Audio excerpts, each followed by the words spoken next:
You know that education plays as a main pillar and serves as a main pillar in any society, and education is the foremost concern and a primary impetus for the generations and posterity to grow. In this particular regard, the Punjab government, under the supervision and direction of Chief Minister of Punjab, has taken a new initiative where they have digitalized the examination process and the examination system, not only particularly in Lahore but in all the districts and in entirety of the Punjab. This decision has been taken in the context that the overhauling criticism regarding the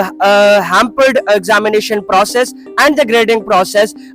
could be curbed down and could be eradicated, and the only standard shall be the merit. In this particular regard, the Chief of Task Force Committee of all the 9 boards of Punjab, the relevant additional secretaries of education, and the chairman of Board of Intermediate and Secondary Education, Lahore, has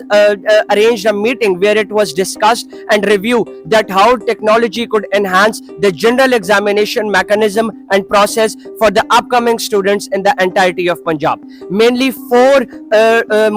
points were discussed, scrutinized, and arrangements have been done and orders has been announced to regulate the examination process in this regard. Number 1, the digital attendance process has been introduced in the examination process of Punjab, where so that to ensure transparency and to ensure that no false impersonation is being done on part of students or the general public when they are appearing for the examination process. Number 2, another overhauling criticism regarding the practical examinations have been also tackled and acknowledged by the authorities in this particular meeting, where they have reviewed and delegated an order to deal the practical examinations with the same seriousness and with the same significance as the theory examinations. Number 3 is the installation of CCTV camera footages in all the laboratories and examination centers to enhance the scrutiny and the surveillance system, so that